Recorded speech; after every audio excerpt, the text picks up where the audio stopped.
Hello everyone, welcome to my channel physics in short and easy way. जहां हमने last lecture के अंदर एक टॉपिक स्टार्ट कर रखा था इलेक्ट्रोस्टैटिक्स। इलेक्ट्रोस्टैटिक्स के अंदर हमने क्या देखा था? चार्ज का स्टडी देखा था कि चार्ज रेस्ट चार्ज का स्टडी कैसे करते हैं, तो उसी के बारे में चर्चा कर रहे थे। लास्ट लेक्चर में हमने कूलॉम्स लॉ के बारे में पूरी जानकारी ले ली थी कि कूलॉम्स फोर्स होता क्या है। चार्ज पार्टिकल के बीच में जो फोर्स होता है उसको कूलॉम्स नामक साइंटिस्ट ने डिस्कवर किया था, तो उन्हीं के नाम के आधार पर उसे इलेक्ट्रोस्टैटिक्स फोर्स या कूलॉम्स फोर्स भी कहा जाता है। तब बात करते हैं कि वो जो फोर्स था कूलॉम्स फोर्स, ये इलेक्ट्रोस्टैटिक्स फोर्स, वो फोर्स लगता क्यों है? वो फोर्स लगता है चार्ज की एक प्रॉपर्टी के कारण। चार्ज की स्पेशल प्रॉपर्टी होती है जिसे क्या कहा जाता है? इलेक्ट्रिक फील्ड या विद्युत क्षेत्र, जिसका सिंबल होता है क्या? Capital E. तो चार्ज की एक प्रॉपर्टी होती है इलेक्ट्रिक फील्ड, उसके कारण वो फोर्स लगता है। तो चार्ज की प्रॉपर्टी क्या होती है? जैसे कि होता क्या है, कोई भी चार्ज पार्टिकल होता है तो अपने चारों तरफ एक ओरा जनरेट करके हुए रहता है, अपना एक प्रभाव जमाए हुए रहता है, अपना एक ओरा जमाए हुए रहता है। तो उस ओरे के अंदर, उसके इफेक्ट के अंदर, उसके फील्ड के अंदर अगर कोई दूसरा चार्ज पार्टिकल जाता है तो वो क्या करता है? दूसरे चार्ज पार्टिकल के ऊपर फोर्स लगाता है। और फोर्स हमेशा, मैंने बताया था कि फोर्स क्या अट्रैक्शन टाइप का भी हो सकता है और फोर्स रिपल्सन टाइप का भी हो सकता है। फोर्स कोई सा भी हो सकता है, लेकिन उसके ओरे के अंदर अगर किसी पार्टिकल को ले जाते हैं, चार्ज पार्टिकल को, तो वो चार्ज पार्टिकल के ऊपर फोर्स जनरेट करता है। यानी कि बेसिकली इलेक्ट्रिक फील्ड होता क्या है? इलेक्ट्रिक फील्ड क्या होता है? विद्युत क्षेत्र होता क्या है? विद्युत क्षेत्र या इलेक्ट्रिक फील्ड चार्ज पार्टिकल का क्या होता है? ओरा होता है। चार्ज पार्टिकल का ओरा होता है, या चार्ज पार्टिकल का अपना एक डोमेस्टिक या डोमिनेटिंग फील्ड होता है, जहां पर वो डोमिनेट करता है, या इसका एक फील्ड होता है। एक फील्ड अपने चारों तरफ एक फील्ड जनरेट किए रहता है। चार्ज पार्टिकल अपने चारों तरफ फील्ड जनरेट किए हुए रहता है। उस फील्ड के अंदर अगर कोई चार्ज पार्टिकल आता है तो उस चार्ज पार्टिकल के ऊपर क्या करता है? फोर्स जनरेट करता है। किसी दूसरे चार्ज पार्टिकल अगर वहां पर आता है तो दूसरे चार्ज पार्टिकल पर वो फोर्स लगाता है। और वो फोर्स क्यों लगाता है? वो फोर्स इलेक्ट्रिक फील्ड के कारण लगाता है। अच्छा, एक बात और हुई थी कि जो इलेक्ट्रोस्टैटिक्स फोर्स होता था, वो इलेक्ट्रोस्टैटिक्स फोर्स जितना बड़ा चार्ज होता था उतना ही बड़ा फोर्स लगाता था। ऐसा क्यों होता था? ऐसा इसलिए होता था कि जितना बड़ा चार्ज होगा वो उतना ही ज्यादा क्या करेगा? फील्ड जनरेट करेगा, उतना ही ज्यादा अपना प्रभाव जमाएगा, अपने उतना ही ज्यादा फील्ड जनरेट करेगा, यानी उतना ही बड़ा इलेक्ट्रिक फील्ड प्रोड्यूस करेगा। जितना बड़ा इलेक्ट्रिक फील्ड प्रोड्यूस करेगा तो वो इलेक्ट्रिक फील्ड लाइन उतनी ज्यादा होगी, तो चार्ज पार्टिकल पर ज्यादा फोर्स लगाएगा। तो कहने का मतलब जितना बड़ा चार्ज पार्टिकल होगा उसका ओरा उतना ही ज्यादा होगा, या उसका फील्ड जो होगा उतना ही ज्यादा होगा। ये ऐसे भी बोल सकते हैं कि डोमिनेटिंग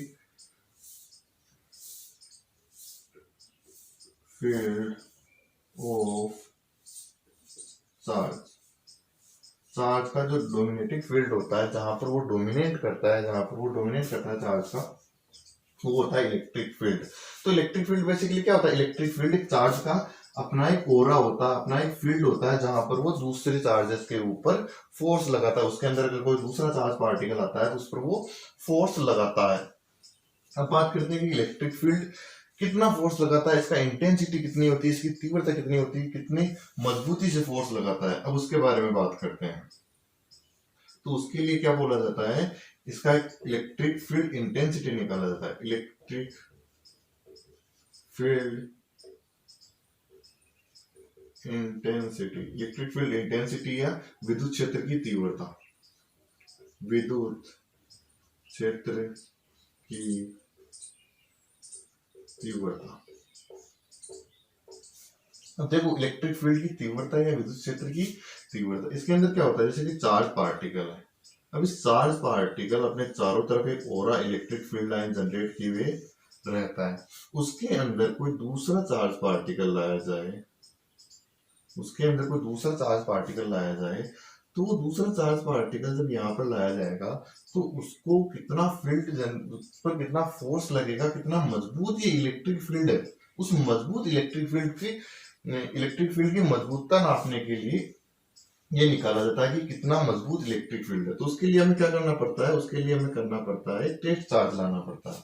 देखो ये वाला चार्ज क्या होता है, ये वाला चार्ज इलेक्ट्रिक फील्ड प्रोड्यूस करता है। तो इलेक्ट्रिक फील्ड प्रोड्यूस करता है इसलिए इसको सोर्स चार्ज बोला जाता है, स्रोत आवेश।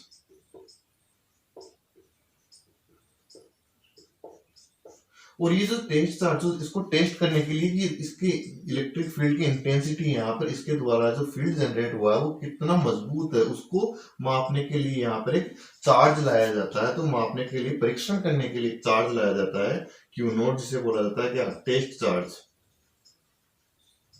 टेस्ट चार्ज या परीक्षण आवेश। देखो ये जो टेस्ट चार्ज लाया जाता है, टेस्ट चार्ज की कुछ प्रॉपर्टी होती है। प्रॉपर्टी क्या होती है कि हमें निकालना है, हमें ज्ञात करना है यहाँ पर कि ये जो क्यू आवेश है, इस क्यू आवेश के कारण यहाँ पर कितना फील्ड प्रोड्यूस हो रहा है, कितना मजबूत फील्ड प्रोड्यूस हो रहा है, ये निकालना है। और अगर हम कोई दूसरा चार्ज यहाँ पर ले जाकर रखेंगे, तो यहाँ पर ले जाकर रखेंगे तो वो दूसरा चार्ज भी, तो चार्ज का तो प्रॉपर्टी होता है फील्ड जनरेट करना, तो वो चार्ज भी क्या फील्ड जनरेट नहीं करेगा, वो चार्ज भी अपने चारों तरफ फील्ड जनरेट करेगा।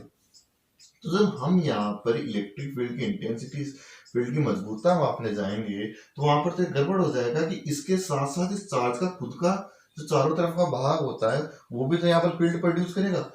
तो ये जो एक्यूरेसी है वो एक्यूरेसी नहीं आएगी। तो उसके लिए हम क्या करते हैं, उसके लिए हम ये करते हैं कि जो टेस्ट चार्ज लाते हैं, ये टेस्ट चार्ज, इसका वैल्यू बहुत ही लो होता है, वेरी लो, यह बोल दिया जाता है कि वेरी वेरी स्मॉल चार्ज होता है, ये बहुत ही छोटा चार्ज होता है, वेरी वेरी स्मॉल चार्ज, बहुत ही छोटा चार्ज। तो उसके कारण क्या होगा, देखो एक चीज बताई थी कि चार्ज जितना बड़ा होता है वो इलेक्ट्रिक फील्ड उतना ही मजबूत, या इलेक्ट्रिक फील्ड उतना ही ज्यादा प्रोड्यूस करता है। तो अगर चार्ज छोटा होगा या बहुत ही छोटा होगा तो उसके द्वारा प्रोड्यूस होने वाला इलेक्ट्रिक फील्ड भी क्या होगा, वेरी स्मॉल होगा, वेरी स्मॉल इलेक्ट्रिक फील्ड। अब जब इसके द्वारा प्रोड्यूस होने वाला इलेक्ट्रिक फील्ड बहुत छोटा होगा तो वो जो ये जो सोर्स चार्ज है जिसका हम इलेक्ट्रिक फील्ड माप रहे हैं, तो उसके इलेक्ट्रिक फील्ड पर ज्यादा प्रभाव नहीं पड़ेगा इसके कारण। इसलिए हम क्या करते हैं, जो टेस्ट चार्ज लेके आते हैं, ये टेस्ट चार्ज बहुत ही छोटा वैल्यू का लाते हैं, ताकि हमें जिस पर निकालना है, इस पॉइंट के ऊपर अगर इलेक्ट्रिक फील्ड की इंटेंसिटी निकालनी है तो इलेक्ट्रिक फील्ड की इंटेंसिटी एक्यूरेट आए। तो उसके लिए क्या करते हैं कि टेस्ट जो चार्ज होता है उसका वैल्यू बहुत ही छोटा रखा जाता है। अब इसका मैथमेटिकली डेफिनेशन ऐसे दिया जाता है कि मैथमेटिकल डेफिनेशन क्या दिया जाता है कि व्हाट इज इलेक्ट्रिक फील्ड या what is electric field intensity. Electric field intensity क्या है, तो उसके लिए बोला जाता है कि इलेक्ट्रिक फील्ड इंटेंसिटी क्या है कि यूनिट टेस्ट चार्ज पर लगने वाला force, force per unit charge, force per unit charge के लिए क्या बोला जाता है, यूनिट टेस्ट चार्ज। ये होता है इलेक्ट्रिक फील्ड, लगने वाला इलेक्ट्रिक फील्ड या इंटेंसिटी ऑफ इलेक्ट्रिक फील्ड कितना होता है, फोर्स पर यूनिट चार्ज। तो इसको ऐसा बोला जाता है कि इलेक्ट्रिक फील्ड क्या होता है, electric field is equal to force per unit test charge. वो होता है इलेक्ट्रिक फील्ड की इंटेंसिटी होती है, ये होती है इलेक्ट्रिक फील्ड की इंटेंसिटी। ये इसका मैथमेटिक रूप हो, मैथमेटिकली रूप, गणितीय रूप होता है। तो बेसिकली इलेक्ट्रिक फील्ड होता क्या है, इलेक्ट्रिक फील्ड होता है एक चार्ज द्वारा जनरेट किया हुआ ओरा या एक क्षेत्र जिसके अंदर कोई दूसरा चार्ज आता है। तो दूसरा चार्ज क्या करता है, फोर्स महसूस करता है, बल महसूस करता है अपने आप पर, तो उसे कहते हैं क्या, इलेक्ट्रिक फील्ड। या इसको ऐसा ही बोला जा सकता है कि इलेक्ट्रिक फील्ड क्या होता है, ओरा ऑफ चार्ज या फील्ड ऑफ चार्ज या डोमिनेटिक क्षेत्र, डोमिनेटिक फील्ड ऑफ चार्ज। जितना मजबूत चार्ज होगा उसका डोमिनेटिक क्षेत्र उतना ही ज्यादा होगा। फिर हमने बात की कि इलेक्ट्रिक फील्ड इंटेंसिटी, इसकी तीव्रता होती कितनी, कितना मजबूत ये फील्ड होता है। तो उसके बारे में, इस मजबूतता को मापने के लिए हम क्या करते हैं, टेस्ट चार्ज लेके आते हैं। तो टेस्ट चार्ज क्या करता है, जिस बिंदु पर लेके आते हैं टेस्ट चार्ज को, वहां पर टेस्ट चार्ज खुद भी इलेक्ट्रिक फील्ड प्रोड्यूस कर सकता है, इसलिए हम क्या करते हैं, वो जो टेस्ट चार्ज होता है उसका वैल्यू बहुत ही छोटा रखते हैं। तो वैल्यू छोटा रखने के कारण उसके द्वारा फील्ड प्रोड्यूस होने वाला फील्ड भी बहुत छोटा होगा। उसके द्वारा फील्ड छोटा होगा तो हमें एक्यूरेट वैल्यू जो होगी सोर्स चार्ज द्वारा इलेक्ट्रिक फील्ड की, वो हमें प्राप्त हो जाएगी। उसका मैथमेटिकली वैल्यू क्या होता है, मैथमेटिकली क्या बोला जाता है इलेक्ट्रिक फील्ड के बारे में। देखो थियोरेटिकली तो इलेक्ट्रिक फील्ड के बारे में ये बोला जाता है कि इलेक्ट्रिक फील्ड क्या होता है, ऑरा ऑफ चार्ज या फील्ड प्रोड्यूस बाय चार्ज, जो जिसके कारण वो क्या करता है, दूसरे चार्जेस के ऊपर फोर्स लगाता, दूसरे चार्जेस के ऊपर फोर्स लगाता है। मैथमेटिकली क्या बोला जाता है कि force on per unit test charge होता है। अब मान लिया जैसे कि ये क्यू पार्टिकल यहाँ पर आ गया, इन दोनों पॉइंटों के बीच का डिस्टेंस हो गया आर, तो इस क्यू नोट पर लगने वाला फोर्स कितना होगा, फोर्स कितना होगा, तो फोर्स तो कूलॉम फोर्स से हमें क्या पता चलता है कि फोर्स इक्वल टू होता क्या है, k q one q two upon r square. ये इतना फोर्स होता है, इतना फोर्स होता है।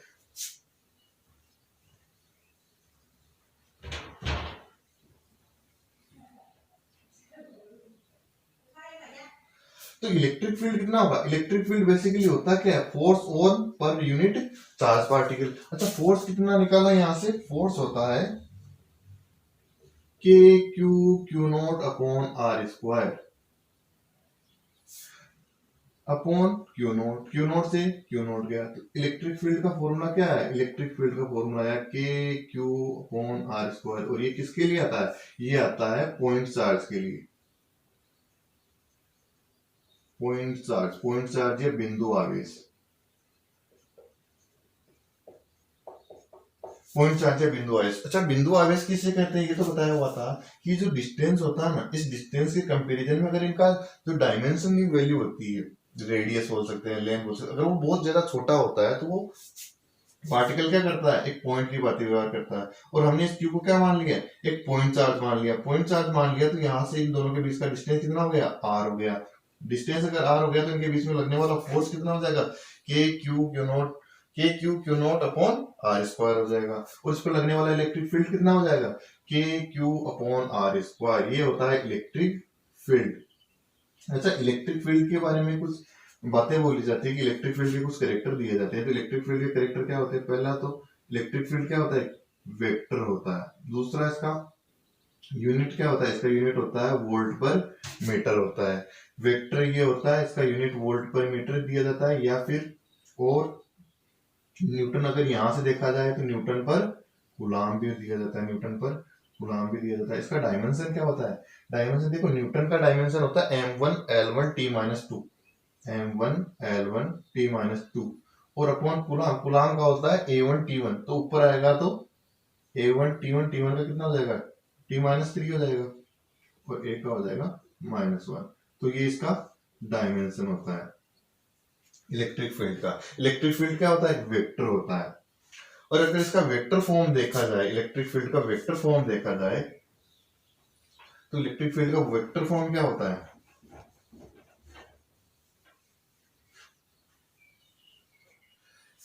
इलेक्ट्रिक फील्ड का वेक्टर फॉर्म होता है जैसा कि उसके अंदर इलेक्ट्रिक फोर्स के अंदर होता था। इलेक्ट्रिक फोर्स के अंदर वेक्टर फॉर्म क्या होता था कि आर की डायरेक्शन के अंदर वेक्टर की डायरेक्शन के अंदर इलेक्ट्रिक फील्ड होता है, इलेक्ट्रिक फोर्स होता है। तो वैसे ही इलेक्ट्रिक फील्ड भी क्या होता है, आर की डायरेक्शन के अंदर होता है, आर वेक्टर के डायरेक्शन के अंदर होता है। जहां से जैसे कि एक पॉइंट चार्ज ये है, हमें यहाँ से इस आर बिंदु का दूरी लेना है, तो ये जो आर वेक्टर का जो डायरेक्शन होगा, जिस डायरेक्शन के अंदर होगा, वही इलेक्ट्रिक फील्ड का डायरेक्शन होगा।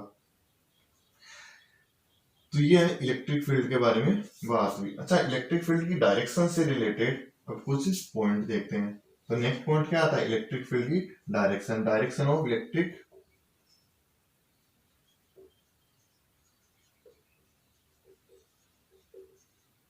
इसको ऊपर से लेते हैं, देखते हैं। इसका वेक्टर फॉर्म तो क्या आ जाएगा, वेक्टर फॉर्म आ जाएगा k Q R square are के, ये हो जाएगा इसका वेक्टर फील्ड। उसकी डायरेक्शन के बारे में बात करते हैं। विद्युत क्षेत्र की दिशा,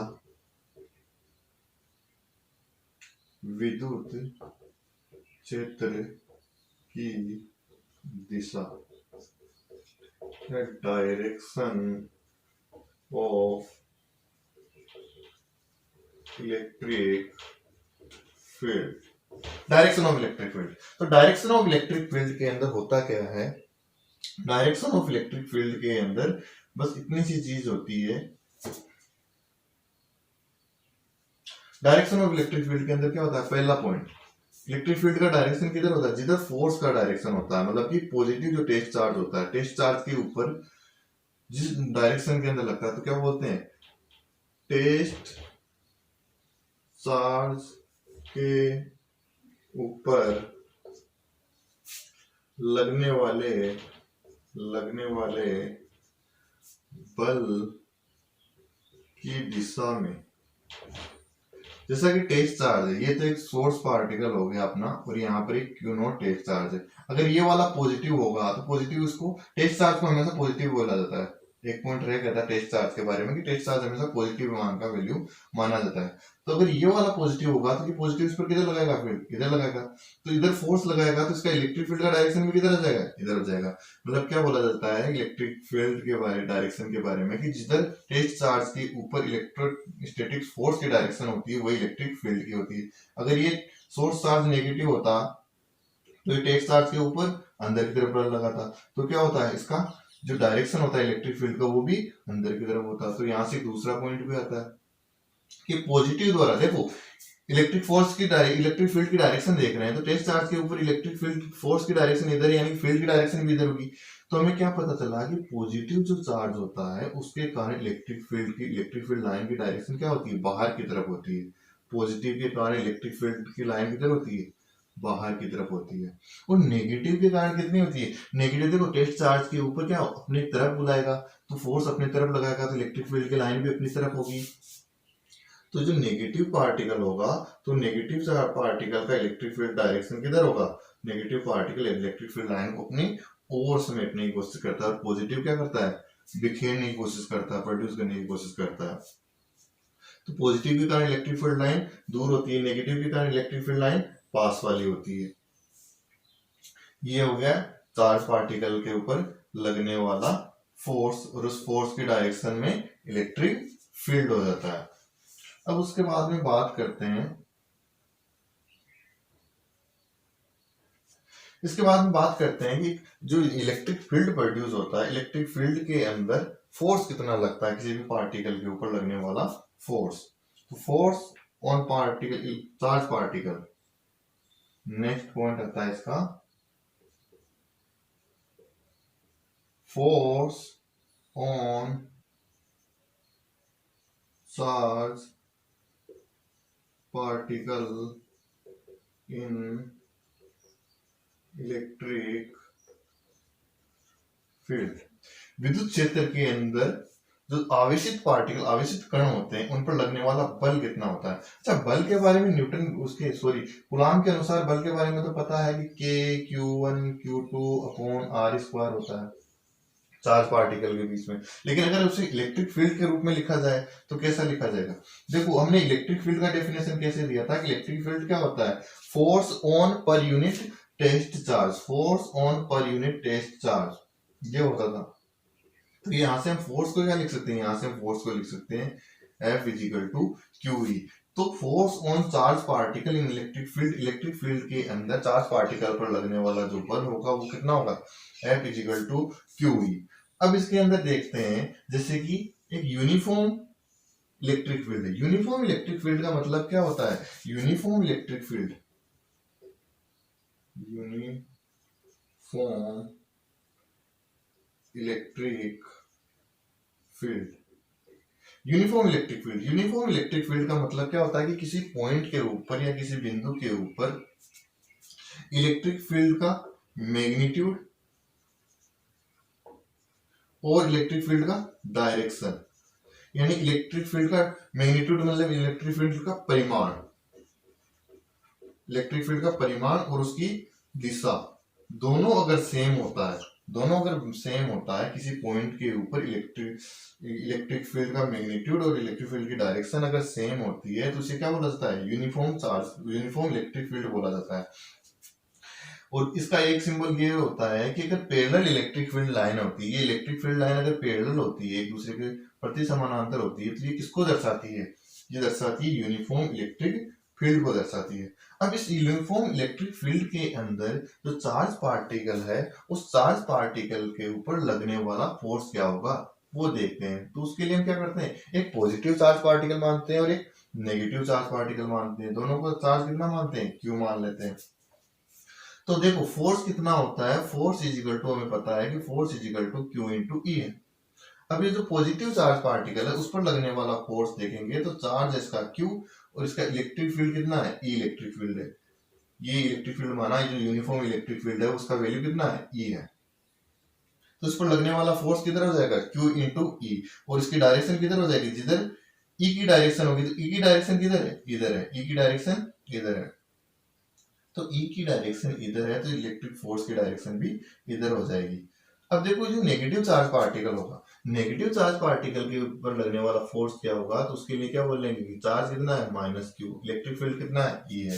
तो फोर्स कितना हो जाएगा? फोर्स इज इक्वल टू हो जाएगा माइनस ऑफ क्यू ई, यानी कि ई की अपोजिट डायरेक्शन के अंदर।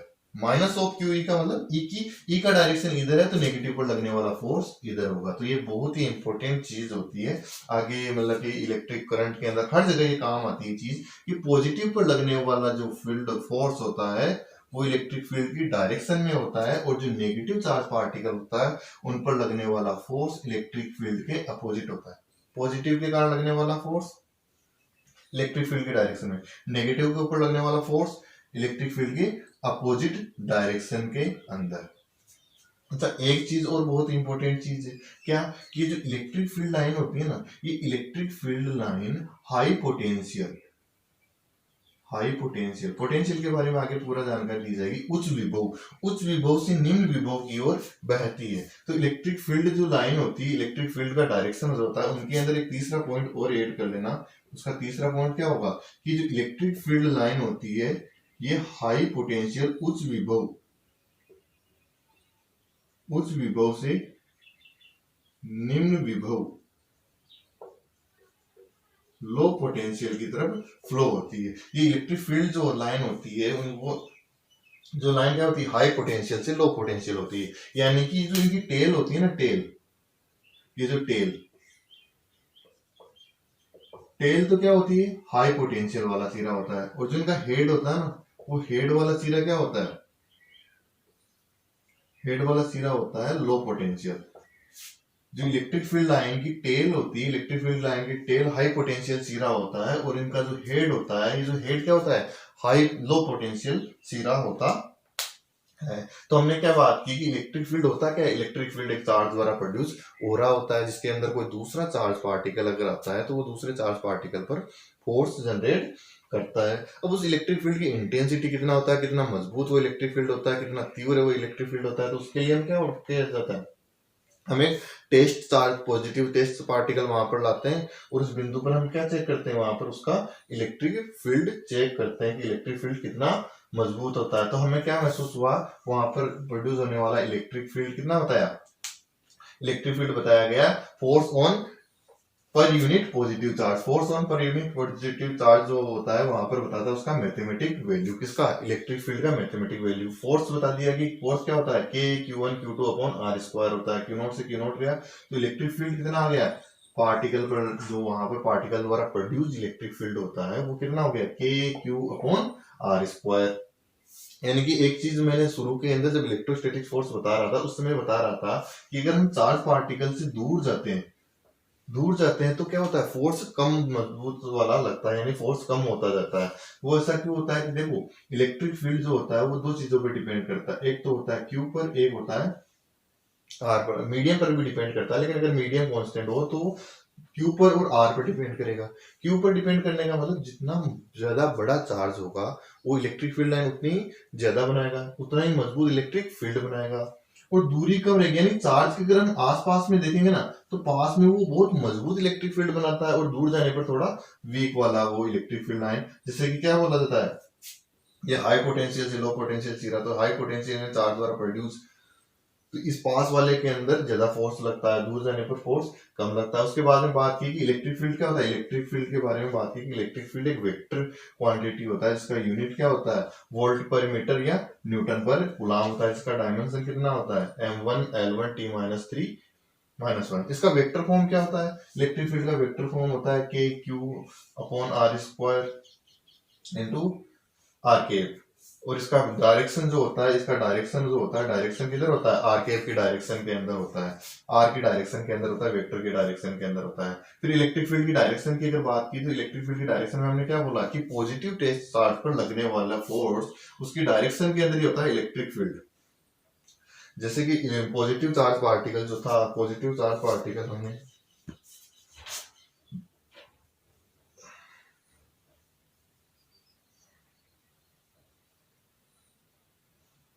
एक पॉजिटिव, ये सोर्स चार्ज होता है और ये positive q naught test charge होगा। तो इस टेस्ट चार्ज के ऊपर अगर ये पॉजिटिव होगा तो ये क्या करेगा, इसको दूर भेजने की कोशिश करेगा, यानी कि इसके ऊपर इस डायरेक्शन के अंदर बाहर की तरफ इलेक्ट्रिक फील्ड, इलेक्ट्रिक फोर्स लगाएगा। तो इलेक्ट्रिक फोर्स की डायरेक्शन ही क्या बोली जाएगी, इलेक्ट्रिक फील्ड की डायरेक्शन है। पॉजिटिव के कारण इलेक्ट्रिक फील्ड की डायरेक्शन बाहर निकलती होती है और नेगेटिव क्यू जो होगा वो टेस्ट चार्ज को अपनी ओर बुलाने की कोशिश करेगा। क्योंकि नेगेटिव की प्रॉपर्टी क्या होती है, अट्रैक्शन की होती है विपरीत वाले को, क्योंकि ये पॉजिटिव टेस्ट चार्ज है। तो क्या करेगा, अपनी ओर बुलाएगा, अपनी ओर बुलाएगा तो नेगेटिव के कारण जो प्रोड्यूस होगी फील्ड लाइन वो अंदर की तरफ वाली होगी और पॉजिटिव के कारण बाहर वाली होगी। फिर तीसरी चीज क्या थी, तीसरी चीज ये थी कि जो इलेक्ट्रिक फील्ड लाइन जो होती है, इलेक्ट्रिक फील्ड लाइन की जो टेल होती है हाई पोटेंशियल, उच्च विभव सिरा। और ये जो इसका जो केप होता है या हेड होता है, ये क्या होता है, ये लो पोटेंशियल सिरा होता है, लो पोटेंशियल या निम्न विभव वाला होता है। फिर हमने क्या बात की, फिर हमने बात की कि इलेक्ट्रिक, इसके अंदर इलेक्ट्रिक फील्ड के अंदर चार्ज पार्टिकल पर लगने वाला फोर्स, फोर्स कितना होता है, F equal to q into E. यहां से हमने निकाल लिया, इधर मल्टीप्लाई हो गया। तो पॉजिटिव पर लगने वाला जो फोर्स होता है, पॉजिटिव पर लगने वाला फोर्स इलेक्ट्रिक फील्ड लाइन के अलोंग होता है, उसके डायरेक्शन में होता है। और नेगेटिव पर लगने वाला फोर्स जो होता है वो इलेक्ट्रिक फील्ड लाइन के अपोजिट डायरेक्शन के अंदर होता है। अब बात करते हैं motion of particle in electric field. एक पार्टिकल जो होता है वो इलेक्ट्रिक फील्ड के अंदर कैसे मोशन करता है, उस पर कौन सा फोर्स लगता है, इलेक्ट्रोस्टैटिक फोर्स लगता है, तो उसके अंदर क्या क्या होता है, क्या क्या नहीं होता, उसके बारे में बात करते हैं।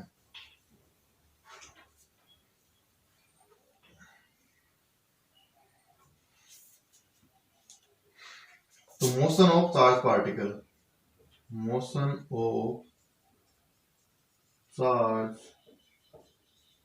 Particle in electric field. अब देखो, चार्ज पार्टिकल को अगर आप इलेक्ट्रिक फील्ड के अंदर छोड़ोगे तो वो गति तो करेगा। जैसे कि इलेक्ट्रिक फील्ड लाइन ऐसा मान लेता हूं मैं, ऐसा टाइप का इलेक्ट्रिक फील्ड लाइन मान लेता हूं। तो ऐसे टाइप की इलेक्ट्रिक फील्ड लाइन के अंदर क्या होगा, एक पॉजिटिव चार्ज पार्टिकल जो है रखा हुआ है, उस पॉजिटिव चार्ज पार्टिकल के ऊपर अगर इसका वैल्यू E है, Q है, तो उस पर फोर्स लगेगा, वो लगेगा फोर्स इधर। और फोर्स अगर एक्स एक्सिस से, इसको एक्स एक्सिस माना जाता है, अगर एक्स एक्सिस के अलोंग इलेक्ट्रिक फील्ड माना जाए तो चार्ज पार्टिकल क्या करेगा, एक्स एक्सिस के अलोंग ही मोशन करेगा। अच्छा, अगर इसको इस डायरेक्शन के अंदर वेलोसिटी देके छोड़ दिया जाए, एक्स डायरेक्शन के अंदर वेलोसिटी देकर छोड़ दिया जाए तो क्या होगा। देखो, पॉजिटिव चार्ज पार्टिकल है, पॉजिटिव चार्ज पार्टिकल है तो इसको इलेक्ट्रिक फोर्स इधर लगेगा, तो इधर की दिशा में गति करेगा। यानी कि अगर चार्ज पार्टिकल रेस्ट से छोड़ा जाए या फिर वेलोसिटी को, उसकी डायरेक्शन को इलेक्ट्रिक फील्ड की डायरेक्शन में छोड़ा जाए तो पार्टिकल का पाथ कैसा होगा, पार्टिकल का path simple line, straight line होगा, सरल रेखा होगा। अगर चार्ज पार्टिकल को इलेक्ट्रिक फील्ड की डायरेक्शन में वेग देके छोड़ा जाए या रेस्ट से छोड़ा जाए, या तो रेस्ट से छोड़ा जाए या इलेक्ट्रिक फील्ड की डायरेक्शन में वेलोसिटी देके छोड़ा जाए, तो उसका पाथ कैसा होगा, स्ट्रेट लाइन होगा, सरल रेखा उसका पाथ होगा। लेकिन अगर चार्ज पार्टिकल को इलेक्ट्रिक फील्ड की डायरेक्शन में नहीं, किसी और डायरेक्शन के अंदर ही वेलोसिटी, जैसे मान लिया इसको ऐसा वेलोसिटी देके छोड़ दिया तो क्या होगा। देखो, इस डायरेक्शन में इसको वेलोसिटी देके छोड़ दिया तो अब इस डायरेक्शन में तो इसको वेलोसिटी को चेंज करने वाला कोई फोर्स है नहीं, तो इस डायरेक्शन में तो इसकी वेलोसिटी हमेशा v बनी रहेगी। लेकिन जैसे ही ये इलेक्ट्रिक फील्ड में प्रोग्रेस करेगा उस चार्ज पार्टिकल पर इधर की तरफ एक फोर्स आ जाएगा, तो ये चार्ज पार्टिकल पर फोर्स आ जाएगी, फोर्स क्या करेगा, इसको इधर की तरफ भेजना चाहेगा। लेकिन इसकी वेलोसिटी का एक घटक, एक कंपोनेंट ऊपर y की तरफ है और एक किधर हो गया, x की तरफ हो गया, तो इसका डायरेक्शन कैसा हो जाएगा, इसका डायरेक्शन ऐसा वाला हो जाएगा। तो इसका डायरेक्शन ऐसा वाला हो जाएगा। यानी कि अगर वेलोसिटी 3 पॉइंट हो गए, अगर रेस्ट से छोड़ा जाए तो इलेक्ट्रिक फील्ड के अलोंग जाएगा सिंपल लाइन के अंदर, अगर इलेक्ट्रिक फील्ड की डायरेक्शन में छोड़ा जाए वेलोसिटी देके तो भी स्ट्रेट लाइन, और बाकी कैसे भी छोड़ा जाए, ऐसा छोड़ा जाए, ऐसा छोड़ा जाए, इसकी डायरेक्शन में ना हो तो उसका पाथ कैसा होगा, फिर इसका पाथ होगा फिर हाइपरबोला, पैराबोला, परवल्य, परवल्य पैराबोला टाइप का। अब बात करते हैं कि चार्ज पार्टिकल के ऊपर लगने वाला फोर्स कितना था, QE, और चार्ज पार्टिकल के ऊपर लगने वाला फोर्स QE था, और किसी पार्टिकल का मास अगर m हो तो उस पर लगने वाला फोर्स कितना होता है, F ma होता है। यानी फोर्स क्या काम करता है, फोर्स का काम क्या होता है, फोर्स का काम होता है वेलोसिटी को चेंज करना है, चेंज करने की कोशिश करना। तो यहाँ पर एक्सीलरेशन निकाला जाता है, फोर्स दोनों को बराबर किया जाता है QE। तो एक्सीलरेशन क्या होता है, एक्सीलरेशन होता है QE अपॉन m, ये होता है एक्सीलरेशन।